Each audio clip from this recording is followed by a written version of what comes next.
চিরদিনই তুমি যে আমার, যুগে যুগে আমি তোমারই। বাবা ভাই, তোমার এত সুন্দর গলার আওয়াজ শুনে আমি মুগ্ধ হয়ে গেলাম। তোমার নাম কি ভাই?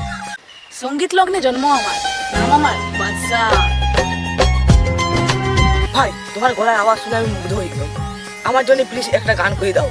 ঠিক আছে, তবে তুমি যখন বলছো তাহলে আমি একটা গান শোনো। বসো বসো বসে বসো, তুমিও ভাই বসে। করে বলতে পারছি না। ইস এ বাবা, গা পাচ্ছে দেবী, কি করি? লাও ভাই, জলদি করে গানটা করো।